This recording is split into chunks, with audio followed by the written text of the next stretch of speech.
Welcome back to Sleeping Around the podcast. We are still in Portland, Oregon. And just in case people haven't been here for part one, make sure you go and watch part one, right? Fair. But Josh and Amber are an amazing couple who are sharing their story about the journey that Josh has had with narcolepsy, the symptoms of narcolepsy, the diagnosis. But despite that, all of the accomplishments that were experienced before diagnosis, after diagnosis, and how the couple were able to navigate this. And really, the fact that his wife is a superhero, right? Yes. I mean, so is Josh. Josh is definitely, they both have their capes. They didn't wear them today. But really was the person who said, there's something wrong here. And despite so many other people being around, Mom tried for years. It's thinking it was sleep apnea, made all the sense in the world. You know this. We see this very commonly in football players. But really to highlight the fact that the story we're trying to reinforce here is breaking away from the stigma of narcolepsy. It is not a condition that we should allow for people to embrace disability with. Granted, it can be a highly disabling condition, and I don't want to minimize that. But I also want to enable people to continue on that journey to success, and whatever that personalized success journey looks like, because it is within reach, and we have such a beautiful example of that today. You know, where we left off on the last episode, we were getting into college, right? And you played football at Oregon State. And we were talking about your freshman year and then, you know, coming home and getting a sleep study. One of the things that I want to highlight is kind of what happened from that point onward. And obviously we've mentioned, you know, the influence that Amber had. Besides playing football and going to school up there, I'm curious how, looking back now, again, we talked about this in part one, so I'll just recap. It's easy to kind of look back and go, oh, that made sense. Or there was this event that happened, or this is how I felt at that point in time. Looking back on your experience at Oregon State, was there something else that was there where you went, man, I should have recognized it then, or somebody could have caught it then? Was there any, not regret, but just kind of looking back and saying? Just like, I have some of my close friends, like my best man, my Oboon, and Devin. Like, it's so funny thinking about this. Like, I probably have countless pictures of me, like pictures on my phone of them sending to me, just passed out. Like, gotcha. In the most. There's like in the recliner in their apartment, they have a lot of pictures of him. Right, and it's funny. Right? Yeah, it was funny back then. Exactly. It's funny. Guess what, John? He's sleeping again. Yeah. He's sleeping again. Yeah. Totally. Yeah. Okay. People like sending me videos of me like in class, like he's passed out, like just like trying to make jokes of it. You know what I mean? And and to a certain extent, I embraced it. You know what I mean? Like that it just me of like that's your personality, exactly, like laughing it off or like sweeping it, not necessarily sweeping under the rug, but like how do I say it? Accepting it. Exactly. Accepting it or just going with the flow of it, you know what I mean? So like... Sure. Well, and you played sports long enough, and for people listening or watching, I played a little myself. If I give in to the ragging and act frustrated, it's going to keep on. Yeah. If I kind of laugh it off and I fell asleep last night, Right. man. That's funny. Yeah. Versus, but there was probably something inside of you going, Yeah, for sure. Okay. But yeah, and just, I wasn't the best student in college. I'm like realizing that now. He just got his transcripts and we were like, oh, yeah, okay. Thinking about doing grad school and Awesome. and I'm like, sheesh, like, like I wasn't good. You know what I mean? I did what I needed to do. Yep.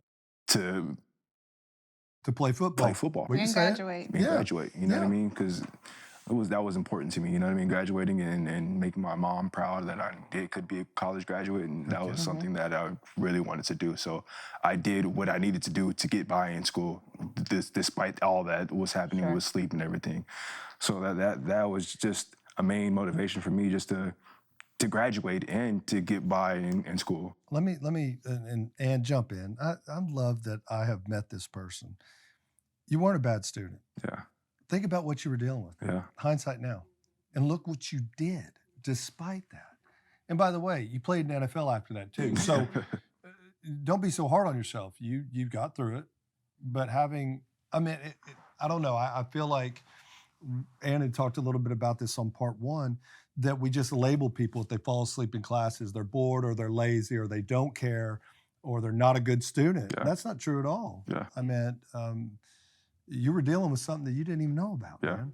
And so congratulations Yeah. to you. Now it even makes that accomplishment. You should even be more proud. Yeah. I mean, looking back on it now, yeah, transcript's a transcript. And what I'm telling my daughter currently right now, who might be having some issues in college, is a degree will never hurt you. Yeah. No. And I have never once, in my fields at least, with my degrees, have they said, well, what was your GPA as undergrad? Exactly. They do care about my grad and above that, but I Yeah. got through it, right? And Yeah. played sports. So, Right. dude, don't ever say that again. Yeah. Because I'm telling you, man, Well, congratulations. Well, I Appreciate also it. think that, like, just thinking about in medicine, the common joke is always saying, what do they call the person who graduated last in the Doctor. class? Doctor. Doctor, right? So it doesn't matter. And I do think that does make a big difference, is being able to say, there are the book smarts and the things that contribute to what that success looks like.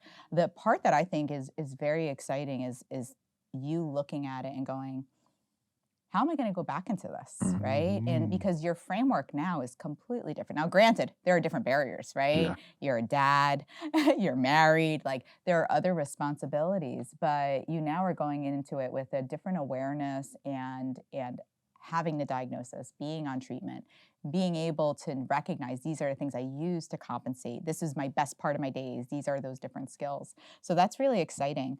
I do want to ask, what kind of grad school? So right now I'm in the process of applying for my MBA at Indiana University online. So Awesome. NFLPA has a program with Yeah. them, so I'm applying with them right now. So it's still in the works. So Oh, that's awesome. Yeah. You're going to have to keep us updated on that Yeah. because I think that is, again, a part of the success story, Yeah. right? And so I do think that is really awesome I- to go back. Because I honestly, just as an adult, going back to school after being away from school, to me, that still is intimidating because I've thought about MBA or JD and all of those types So of what things. I did, I went back and had a small, I mean, it is more gratifying than anything. I want to talk about you guys though. So how did you guys meet? We talked about hold on, because Amber, you played such a key role even in part one of this, you know, what a support system, what an awesome, but I want to hear about, the young Josh and Amber. So y'all met obviously. They're still young. Younger, you're right. Fair point. So y'all did meet at college. yeah, Tell us a little bit about this. junior year, going in summer before junior year in college, we met. I had just gotten back from a community service trip in Ethiopia. So it's called Beavers Without Borders from Oregon State. And then I had come back and it was summertime. I would just be doing workouts and stuff. And Amber, we had a couple kind of mutual friends. We had online. connections, Yeah. but the truth is I messaged him on Yes. Facebook. This is before you could slide into the DMs. And I was like, I think I've seen you around. You look familiar. And he was like, yeah, Yeah. you too. And then I was like, yeah, let's hang out we sometime. met up it was summer. So he was in Corvallis all summer. I was up in Portland, which is close, enough to drive. Coming but- back and forth. And he did ride his Yeah. cruiser over to my house and was very sweaty in the middle of summer. And just so everyone knows, if you didn't watch part one, the cruiser was not a motorcycle. Yeah. It is a legit cruiser. beach cruiser. cruiser. no gear. Yeah, no gears. Did it have the little what are those things called that come Flares? out? No, And a horn. No, yeah. It And had a bell. basket. Had a Yeah. bell on Oh. it. Had a bell on it. Yeah. That's that. So okay, so He's y'all coming met. through. That's And how so we he met. had talked about he grew up in Southern California. You grew up, I'm assuming, Portland area because you said you were in Portland. area? Yeah, kind of all over. I was in California for a while too, but we moved to Oregon in high school. So Okay. kind of then on we were up here. So yeah. And then we didn't start dating till maybe 6 months after that, really. After the season was done, I had our junior season, and then we were talking though, we were Yeah. on and off, just because I was just focused on football at that time, you know what I mean? And it wasn't until winter term where we had reconnected. We had a mutual friend, Dom, who had a class together, and I Yeah, felt my like, best friend had a class with him when we were first starting out, and yeah. that was cute. I felt like after that, that's when we actually got serious and started taking it to the next level. So yeah, and here we are now. I know. I love it. So how many years, if we're counting dating, then 10 years, over 10 years. 5 years married. It'll Yeah. be 6 years this year married. Congratulations. Yeah. Congratulations. Yeah. Thank you. Congratulations. And 3 kiddos. Yeah, 3 kids, 3 with And, little and, means. and 2 more to come to No. make a basketball And team. we are, No more. Oh, okay. So we are done. Dunzo. We are done. At capacity. yeah. We I had still to- are I hear ya. capacity. And she knows this. I'm the romantic, and I just love this. I love love. Mm-hmm. But that's kind of in the middle of this journey. Mm-hmm. Looking back, right? Hindsight.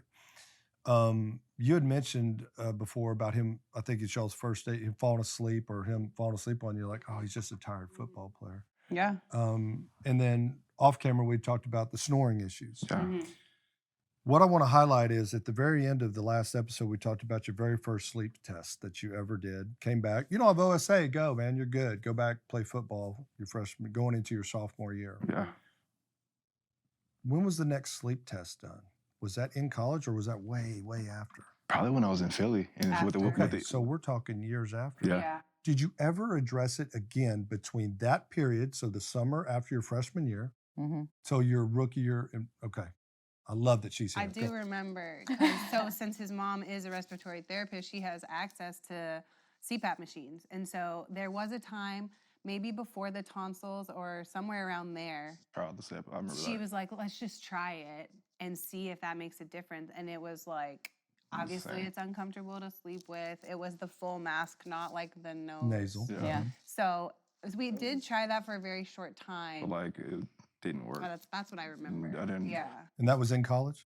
No, That might have been right that would have after been right after college. college. Yeah. I was like, yeah, when I was. Before doing more sleep tests with Philly, it was kind of in between that. But we were living in Portland, and we were done with school. Exactly. We thought that having my tonsils and doing the septoplastic surgery with my nose would help with the snoring and sleep. I mean, that really didn't help. And then So now we've removed tonsils. Yeah. We've done nasal. Yeah.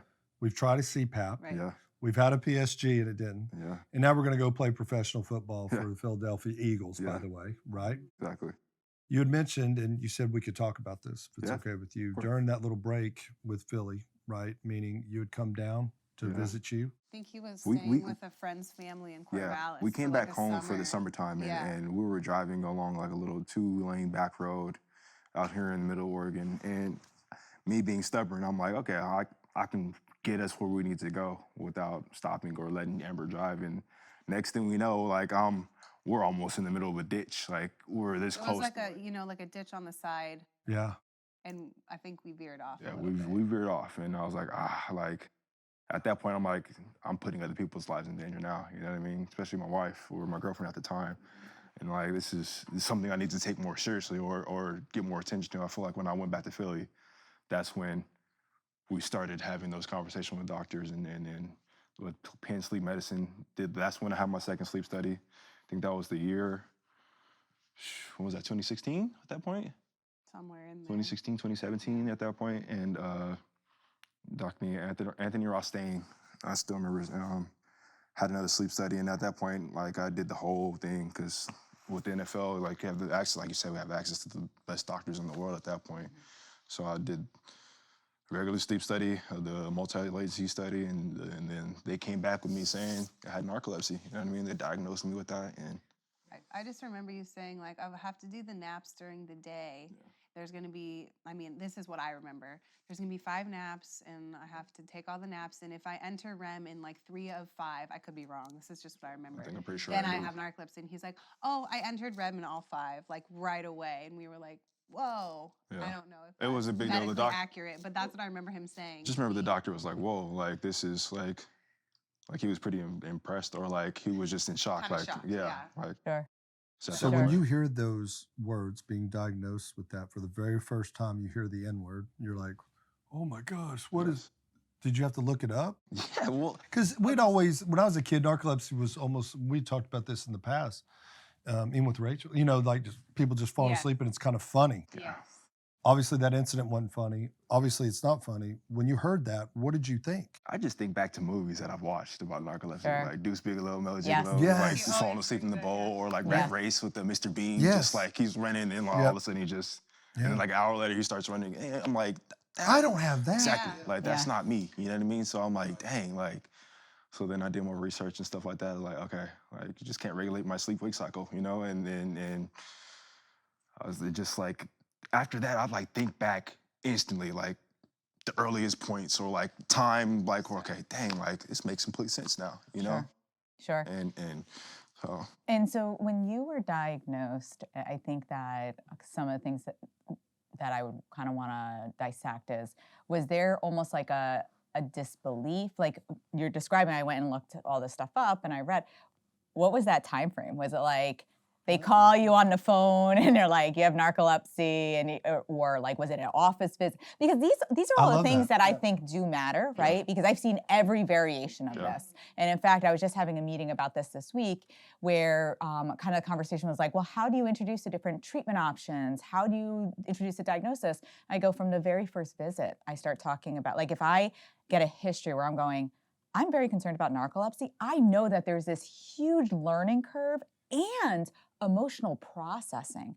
Being diagnosed with a chronic disease, you go through the process of denial, grieving, anger, and then ultimately getting to the point of acceptance. But even when you get there, there's sometimes the relapse back into, maybe this was wrong, or you know what, I'm so angry that I lost out on X, Y, or Z. And that's a part that I hear very commonly from patients of, I lost out on all of these opportunities. I lost out on all of this, you name it.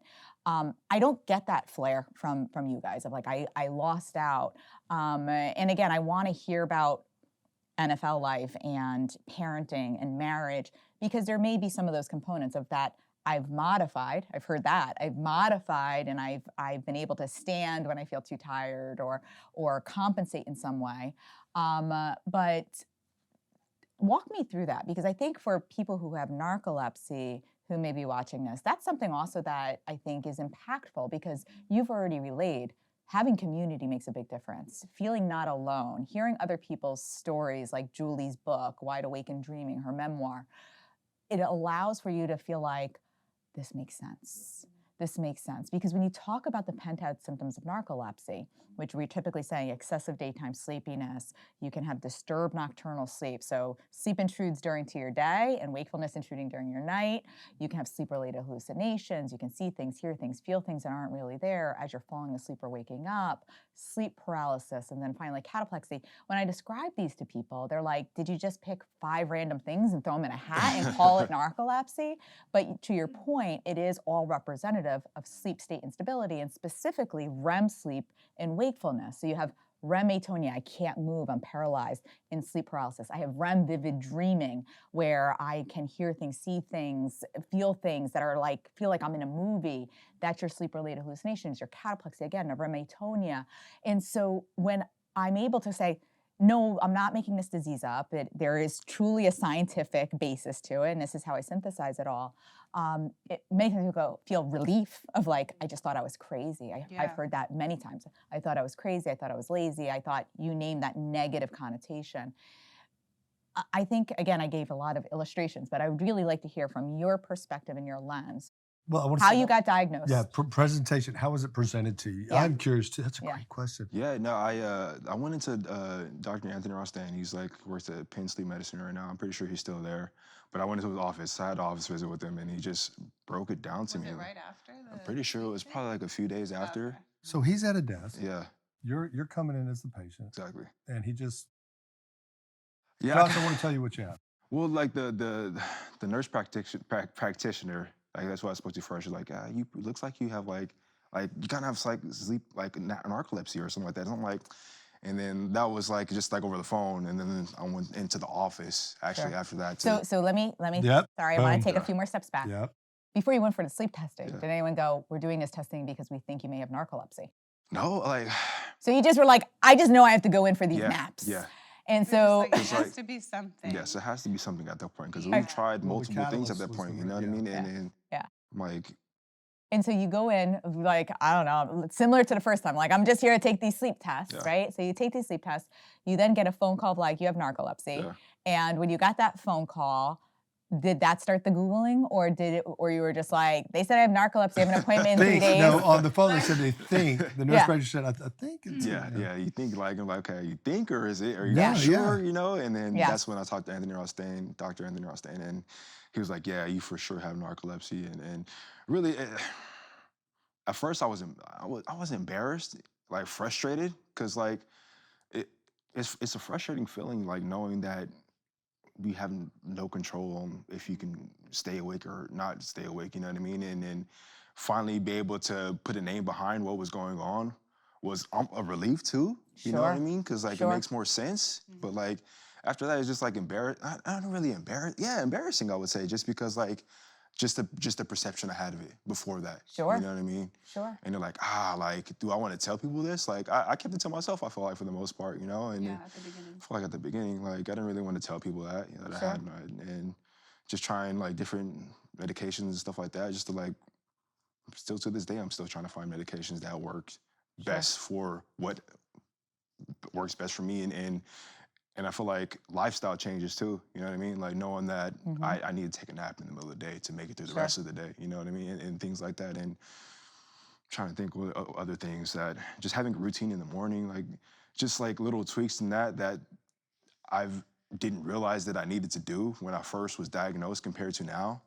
It's just like an ongoing process. So help me understand the anticipatory guidance you got. Like, you have narcolepsy. Yeah.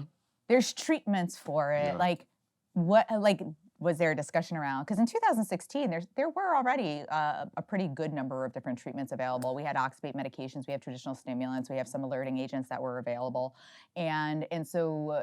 One, as an NFL player, there's that piece, right, where we have to go, what medications are allowed, and is it just a matter of needing a letter, et cetera? So that's a little bit different, right, Great compared to point. people without that type of competitive kind of landscape, right? Yeah. The second is I can just state, because I work with all the advocacy organizations and I've heard so many patient stories of that. Well, I was only like the doctor just said, like, you're going to start this stimulant or you're going to start like, I didn't even know that there were these other treatments available. And so I think it is important that you had highlighted earlier that as an NFL player, you do have what is perceived as the creme de la creme. It doesn't necessarily mean it's a creme de la creme for every disease, right? And it's not a disparaging statement for me to state at all. It is a matter of all of us utilizing your story to learn how we can do better for patients who are experiencing this. And so there is medical community who's watching us. And so I'm hoping if you are a physician who sees patients in sleep clinics, number one, I can guarantee you, even if you're going to tell me you've never seen a patient who has narcolepsy, please open your eyes, because you just haven't recognized it. And then second, if you are treating patients, I want you to listen to this, really take a hold of this story, because I want to hear how this compares to perhaps what you do in your own clinical practice of how am I presenting options? How am I giving anticipatory guidance? How am I helping the person I'm treating understand what they have control over? The goal as a physician is to partner with our patients, to enable them, to empower them, to allow them not to feel vulnerable to the disease. They are not narcoleptic. They are people with narcolepsy. And so by enabling them to be able to access all of the full complement, social support, behavioral, lifestyle, and medications, only allows for them to thrive, not just merely survive. So with that, I would really like to hear what was presented to you. Like, Yeah. you have narcolepsy 100% because Exactly. you have 5 SO REMs and your sleep latency probably was like 3 minutes. And so what do you say? This is what we can do to treat you. This is what could be options for you. Yeah, I'm not gonna go into medications that. No. but- You No, don't have to. no, You don't have no. to talk in detail. But basically, he just gave me a few options that I could, like medication that I could take, you know what I mean, and lifestyle thing, recommendations that I Great. should do. And So he did give you options? yeah, no, at first he gave me like, let's just start out with this Okay. Okay.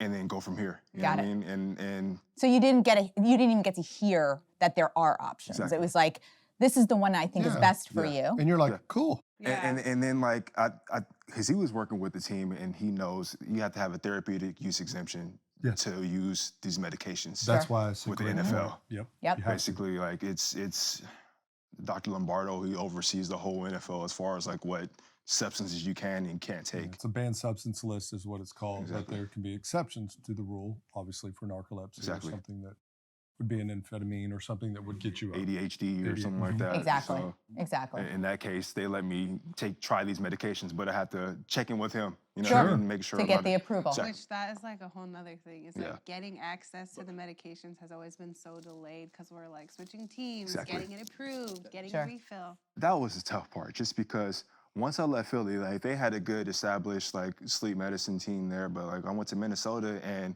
I'm dealing with the psychiatrist at that point, and Sure. that's who they send people with ADHD. Like they classify it all in this thing. You have to talk to this guy. So Interesting. it's not really a sleep doctor at that point. So you know what I mean? It's Sure. like, I really don't know what to do with this. So like, what did your other doctor do before that? So I'm like, okay, you know, he doesn't really know the tweaks, or Sure. I'm under his discretion on getting the medication. So like, Sure.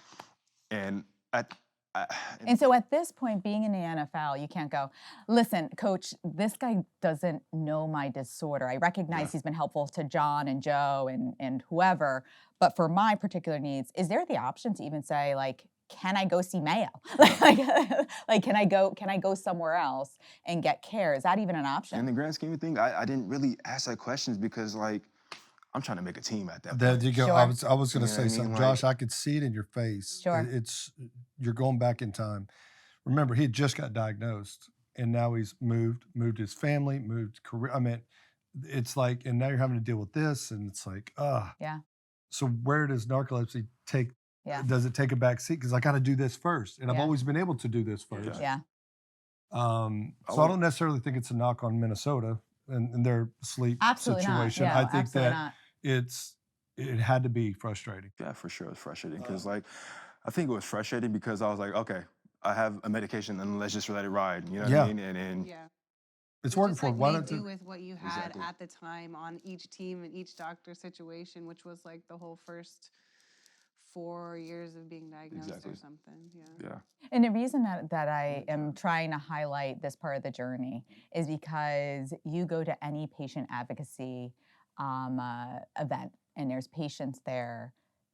You're in the NFL, you're experiencing this. The average person also is experiencing this because most physicians don't have the comfort or the familiarity. So even though there are clear guidelines, both US and European guidelines of this is all the different medications that we would consider. There's tons of publications of like even those that are not on the guidelines, these are other options. This is what is going to help with the excessive daytime sleepiness. This is what may help with cataplexy.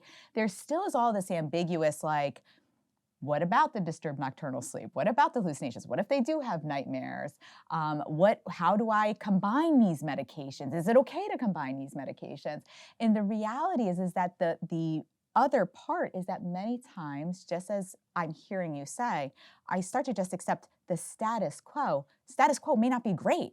It's just that it's too much work. Yeah, or do to I do want to better. deal with this right now? Exactly. Like, exactly. Do I want to deal with this? So and I loved how you drew the correlation between where his career was, but you're still newly diagnosed. yes, So this is the early part of your journey. And again, being able to look back, just even in your face, I could tell, like, and I'm sure Amber, she put her hand on your knee. You were just like, ah. So I couldn't imagine because you're having to deal with all the other life, right? And making a team, you said, and the pressure and the stress that's that. With that said, you were able to be successful. Like it still just blows my mind that I use that example with you in college about your transcript. Same thing. I mean, hindsight, yes, you moved teams. That happens, by the way, everybody. It happens more than you know.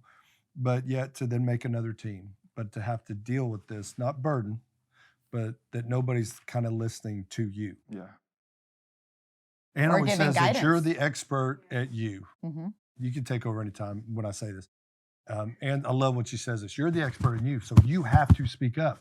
In that hierarchy, you don't want to say too much. yeah. You're probably Yeah. still in the embarrassment phase a little. This is a new team. Do I want them to know me as the guy with narcolepsy? I want to make this team. Yes. And then once I establish my authority, then I could talk to somebody in private. Exactly. Sure. So there's this stigma. There's probably pressure. Yeah. I just, that's why your story fascinates me, brother. I'm like, wow, like to be able to do that. But you ended up switching teams again Yeah. and again. Yeah. Back to Philly. It was probably homecoming. Yeah. Probably, we'll get there, probably got your, they probably knew. They go, oh man, we got him covered on the Yeah. medicine side. Then another team. Then one more team, then back to Philly, correct? So yeah, that sounds about right. Yeah. So you've had to do that newness, welcome 5 times. So did it get easier? And I use that term loosely. Sure. I think I got into a routine. I feel like that would made it easier. It had the off seasons too. actually adjust Wow. to the end season, you know. Sure. But did it get easier? Yes and no. Okay. It got easy. I say yes because I had a medication that was working enough, or I knew when to take it to time it Sure. up. Yep. And no, because I just was so isolated, you know what I mean? And then, dang, do I tell the coaches, you know what I mean? Do I tell my teammates this, you know? And what is their perception of me going to be, you know what I mean? And that shouldn't matter, but it does, you know, at It the end of the does. day. 100%. So a lot of factors were in play to where I was like, like it was helping, but it wasn't, you know Yeah. what I mean? So Can I ask a question about that? Because again, I think that it is so helpful to hear someone, again, kind of looking at the ivory tower perspective of it, and people go, oh man, he probably had all the luck in the world going through it this way. But everything you're saying is so relatable to so many people. And the part that I would want to know is what kind of mental toll did that take? And what kind of toll did that take as a couple? Because that is requiring a lot of support, because it's this kind of, I need to show up with this face on for game day. And then I just feel so discouraged, or I feel so like things are just happening around me and I just want to grab onto something so I can anchor and like actually be able to be like, got my feet back underneath me. And so I do have some people, not only who I see as patients, but contacting me through Reddit or through Instagram or TikTok, whatever, of saying, I almost wish I was never diagnosed, because of the fact that it gave me such like a turmoil in my life that now I have to explain to people and I have to treat, and I was able to survive without it. And like, I feel like I was better off without the diagnosis. And I don't agree with that. I think that what they've experienced is unfortunately not having the right partnership to be able to strive and drive and grow. And as you also have mentioned, I would like to hear how Project Sleep and being able to connect with someone who has the diagnosis of narcolepsy helped you again be able to be like, okay, this is where my feet go. Okay, this is how I walk this walk. This is how I have this conversation. Because that also probably was very instrumental to feeling like, okay, I got this again. yeah. No, definitely. Like before I met Julie and the Project Sleep team, like I'm like I almost doubled down with football because I'm like, okay, like this is how I'm gonna support my family. You know what I mean? I'm almost maybe work harder in that sense. It's like, Sure. what am I gonna do? Like I have narcolepsy. What am I gonna do outside of this? Yeah, that's been I've a been big doing part this of retirement. exactly. I've been doing this since I've been 10 years old. You know, playing football. Sure. So I'm like, man, like I have narcolepsy. Like, what is there to do? But just seeing Julie and what she's done, and just seeing other people like excel in Sure. narcolepsy is like made me realize, man, there's so much more to it.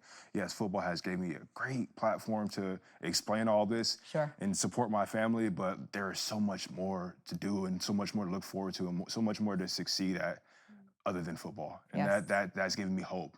Giving me like hope for my family, hope for a future, you know what I mean? So that it excites me, knowing that, you know what I mean? And I get to meet people like you know what I Yes. mean? There's just I'm just meeting great people each and every day that can help me diagnose and just elaborate on what I'm going through and what other people are going through. So that's Yeah. been a big help for sure. Yeah. So I think that is a really important kind of where you are now. Like you've now been able to take all of this challenge, right? I'm a big person who always will say like everything happens for a reason, and with time, like it gets revealed to you. Yes. And so even in my hardest moments where I'm like, why? Like this is absolutely horrible, and like how am I gonna like get through this? It's like in due time, I get to that point. I can't imagine that you were always like things are going to be so amazing because I'm going to be able to impact others. There are probably times where you're going, this impacts me in the wrong way. Yeah. And maybe Amber, you might have some reflections on that, because as the support for him, you may be able to be like, yeah, this is how I saw it take a toll, or the coping, like how coping, and however you guys want to answer that, if you want to answer it. Again, you can always be like, nope, we're going to skip on to the next thing. You can answer it. I The biggest thing for me is just like now that we have kids, I'm like, man, like I don't want to be put in a position where I think about this all the time, like me having them my family in the car and like driving off the road or something like that. Yeah. You know what I mean? Sure. Like that thought alone is like very scary to me. But I've learned that I can't like think like that or live like that. Could live in fear. Sure. You know what I mean? So it just like makes things way worse, you know. And I feel like that's like we're still very much in the mode of like optimizing the best medication for him, figuring out what that looks like, the lifestyle things. Like he was saying, he has to work out in the morning. It helps him get through that morning lull. He always has a lull at like 9 a.m. or even his mood, all that stuff. Like on Sundays, usually he doesn't work out in the morning, and I'm like, I think you need to go to the gym. Like, Sure. and then just like with our kids, obviously our kids are young, 5, 3, and 1, and so 2 out of the 3 are still napping, and Sure. so we usually try and time up the day of, you know, if Josh can go to the gym in the morning, we do our main stuff, and then at 2 he naps when Onyx naps from 2 to 3, and they nap together. Family or nap time. Yeah. Yeah. So it's been like such a evolution of like, I mean, since being done with football, then also like figuring out career stuff, how narcolepsy is playing into like what kind of career path, like a sit down desk job does not feel like something that he would be super successful at or just be really challenging for him versus something that's more up and physical. That'd be challenging for me too, Yeah. Josh. So. Yeah, I, or driving, like a job that's driving a ton. Could that be uncomfortable? Sure. yeah, I've wanted to work at Nike. Like that's one of the things, and like Sure.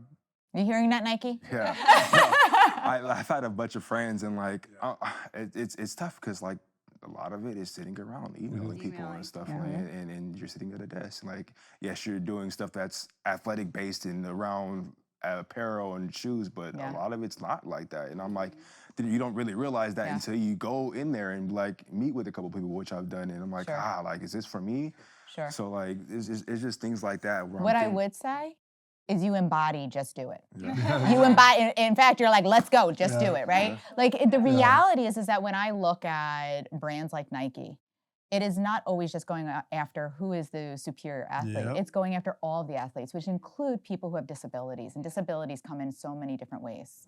And so I think that they 100%. would be very fortunate to have someone like you who'd be a part Absolutely. of their team to represent the success you can have despite disabilities trying to pull you down.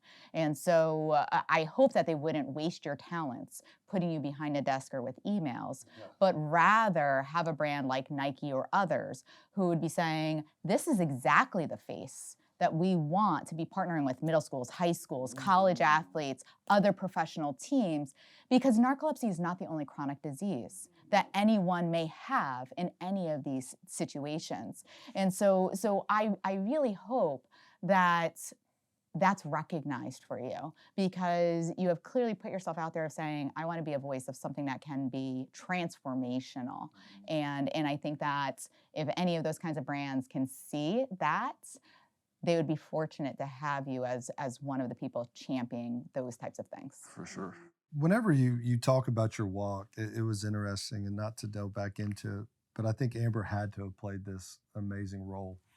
You used words like, man, it's isolating. Man, I couldn't talk to anybody. Man, I just didn't have, so I'm sure at home, and I'm just doing the math, and I'm really good at math. I'm sure there was a couple kids being born and stuff around this time too, right? Yes. And so I've always said that, and she's heard me say this many times, I think women are the superior creatures. I think they have a gift from God called intuition that we'll never have. But with that said, as your helpmate, and as someone she was there through all this. And so she even used the word viewer. It's almost like she had a front row seat to your journey. And in any relationship that we have that's close enough, they have that. And people that are listening right now or watching YouTube, what an amazing story. We tend to highlight the person with the disability for their courageousness and stepping up, but it takes two, man. Mm-hmm. And sometimes more. I agree, but I think that's why we walk in pairs, and there's many scripture I could give, but I think that the weight that you had to have, seeing that every day, living with that, being a mom, being the helpmate, being that. So I know that journey for you was just as equal tasking. And so it's also a celebration of you too, Amber. Thank you. Appreciate Like that. when I had a mother who was very ill, majority of my life with immune issues with rheumatoid arthritis and COPD, and everybody looked at her as, and she was just stud. Everybody's like, man, how does she do it all that? But it also took my father, right? And so I think when we hear that, those that are fortunate enough to have someone like that is Yeah. so huge, because you can hear the disappointment or the changes. And how amazing is it to have a spouse? By the way, I know about this a little bit, that says, we're going to move again. Guess what? We're moving again. Yeah. And they don't go, well, you signed up for this. It sounds to me like, Amber, you went, okay, Until let's we do had it. the third kid, I was like, Well, then she goes, okay, we're done. You're like, we need to settle somewhere. The reason I bring that up is the emotions are still raw, man. I mean, we're just out. And I like how you said we're done with football. Did you hear that? Yeah. Not retired, but we're done. We're done with football. I'm curious why you use that word. With football? Or Instead with of saying retired or no kids. We're done. She's like, I know why you said done. Yeah, We're done. done. I can assume Shop that. closed. But Did I say that? yeah, have you noticed that? We're done with No. football. Yeah. Oh, I didn't We're done know with that. football. I'm curious, you didn't realize you said that or I recognize? usually say retired. It was funny. Our daughter on the way was like, Dad's retired, right? And I was like, from football, Yeah. but not from Life. working or life. That's so cute. Yeah, so Like that the was G-pop? fun. Yeah, my dad just retired from work, and so she's like, well, Dad's retired too, Yeah. right? And I was like, kind of, but not the same thing. Oh, It's that's like cute. in transition, that's what you said. Yeah, in transition. That's what I told her. But I didn't even realize I was saying that, I guess. I think this might be off tangent of what you just asked me, but I feel like as the support person or the person walking through this whole thing with him, it's like I see things he doesn't see, right? And Sure. so even right at this moment, it's like I feel like what we're doing, there's some things that could be better. I feel like with medications and stuff, I'm like, maybe we should try this. Maybe it's time to try something else. I feel like this isn't optimal. I'm always kind of looking for more for him, I guess. Sure. It's not a call out, it's a And call so, up. Like, let's yeah. keep, yeah. So I feel like I'm the one that's like, hey, I think we need to talk to your doctor. I think that, or I'm like, hey, it's so-and-so time. You're going to take a nap, right? Because we have this and this today, you know? Yeah, I feel like It's also like managing the home a little bit too. Sure. Like I know you have basketball tonight, so you got to take a nap today, and just like Sure. prioritizing that stuff. no, she's right, because like there'll be times where like I'm trying to get stuff done. Yes. Like, okay, like if I don't get this nap done now, I'm gonna be struggling when it comes to 5 o'clock and Sure. she needs the most help throughout the day. Sure. But it's hard because like there's so many other things to do in life. The last thing you want to do is go take a 30-minute hour nap when you've got all these things on your checklist. And I think that's where we're like pushing and pulling of like, I know you want to get stuff done Sure. and all the boys are sleeping, but you also need that. Yeah. So And I think that what you're describing is a very common theme we see within a category of central disorders of hypersomnolence. I think two things that may resonate with you. Time is a critical element of my life. There's not enough of it.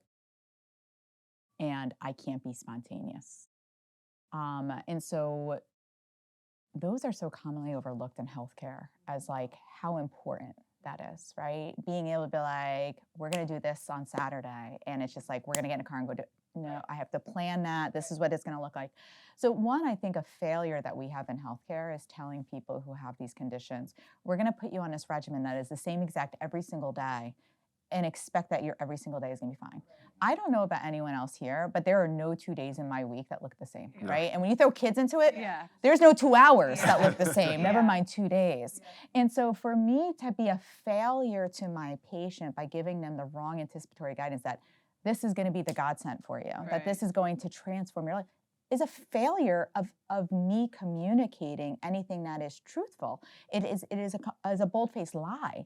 And so I think many times we look at some of the treatment regimens and we'll say, well, most of them are controlled substances, and so therefore you have to take them exactly. And so the kind of approach I take is saying, these are different things that can be done. You've told me on Monday, Wednesday, Friday, this is what your day looks like. this is going to be your iron horse. You're taking this every day because you seem to get the most benefit from it. You're going to use this on Monday, Wednesday, Fridays, and then this is your as needed, right? Like if you know that this is the spontaneous thing you want to do, you want to have date night, etc. I want you to take this at 3 o'clock because that's going to help you and it's not going to disturb your sleep. The reality is there is no silver bullet. Right. And one of the things I would like insurances to hear Oh, here we go. is that polypharmacy is typically the rule, not the exception, even though many of your policy tend to give this illustrious illustration of that one drug is going to be the silver bullet. That again is a bold-faced lie and really just looking at fiscal constraints. But the reality is that I went into healthcare to treat people.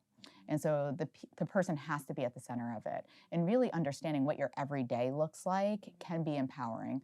One of the things that I very commonly will do with my patients is say, do a symptom diary. What I want you to do with a symptom diary is not just look at your sleep or just look at your symptoms of narcolepsy. Look at what your life looks like. How is that playing out on your day-to-day? That now gives you some predictability, which you've already done a great job of coping with lifestyle things.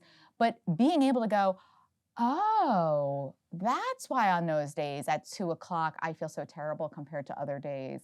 Or I can actually extend my day by not having to need that nap because I can do 1, 2, or 3 other things, right? Oh, even her saying Sundays he doesn't go to the gym first, so we could tell the difference. Like there's Sure. going to be, Sure.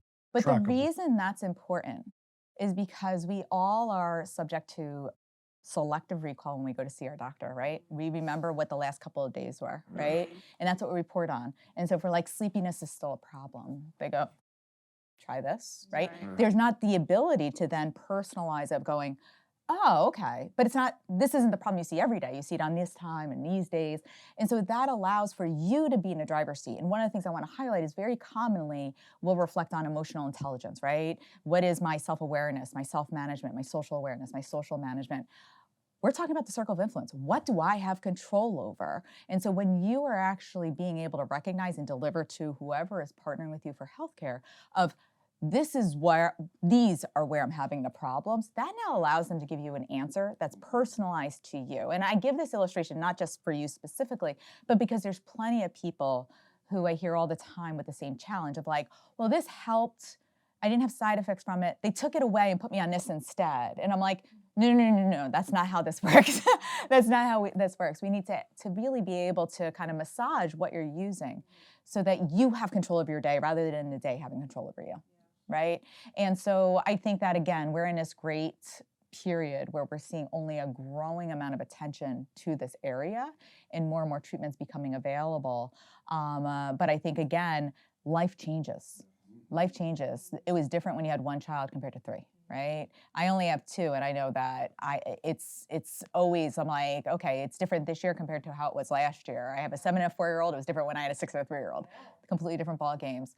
And so I think that those are all really, really important things to reflect on. And I think that it is an important message for people to hear of that, despite you seeing all this that looks great, we're still working on it, right? And the reality is that it's okay to accept that we're all like works in motion. I mean, really, that's Well, I like to say work in progress. But Yeah. That's what I was thinking. Yeah.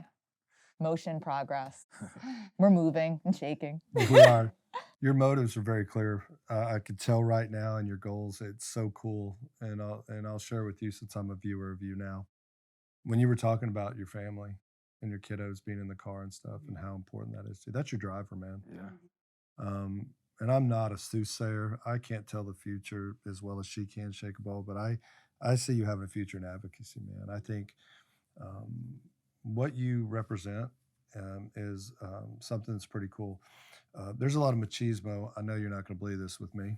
A lot of machismo in former athletes and people and men, especially, who are in shape and stay active that don't want to speak out about certain things. And so, just really impressed that number one, that you came on the show, both you and Amber, but that you're able to talk about it. And the more that we talk about stuff that we like to keep hidden or embarrassed about in any situation, the more we help others.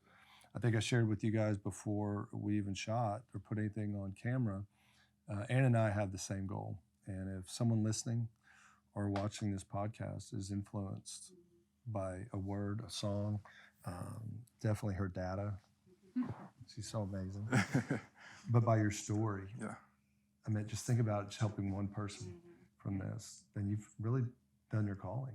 No, absolutely. No, there's one thing that I am excited about. I am as you know, been working with Harmony, and they have a program called Progress at the Heart that I'm a spokesperson for them. Wonderful. So yeah, that's like one of the things I am excited about, just to create advocacy and just like really just champion in this program to help people bring awareness to these sleep discrepancies and like let them know that there's, how do I say it? There's resources out there to get help. Heck You know what I yeah. mean? So that's what I want to use my voice to do, and I'm glad that Harmony. I met the people at Harmony, and using Harmony, I'm